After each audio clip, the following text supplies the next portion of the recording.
Le pouce est le doigt le plus proche de nous. Donc, commençons par prier pour ceux qui nous sont le plus proches. Ils sont les personnes les plus susceptibles de revenir à nos mémoires. Prions pour les gens qui nous sont chers. Est un doux devoir. Ensuite, l'index. Prions pour ceux qui enseignent, ceux qui s'occupent de l'éducation et des soins médicaux, pour les enseignants, les professeurs, les médecins et les prêtres. Ils ont besoin de soutien et de sagesse afin qu'ils puissent montrer le droit chemin aux autres. Ne les oublions pas dans notre prière. Le doigt qui suit est le médium, le plus long.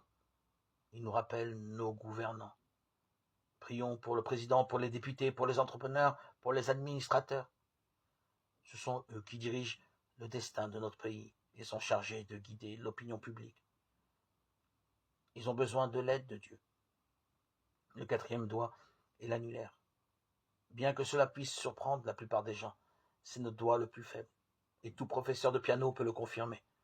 Nous devons nous rappeler de prier pour les faibles, pour ceux qui ont beaucoup de problèmes à résoudre ou qui sont éprouvés par la maladie.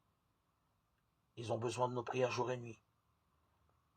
Il n'y aura jamais trop de prières pour ces personnes.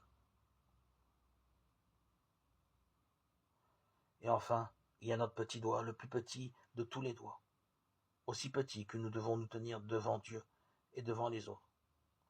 Comme le dit la Bible, les derniers sont les premiers. Le petit doigt est là pour nous rappeler que nous devons prier pour nous-mêmes. Ce n'est que lorsque nous avons prié pour les 4 autres groupes que nous pourrons le mieux identifier nos besoins et donc prier pour nous. Les derniers seront les premiers.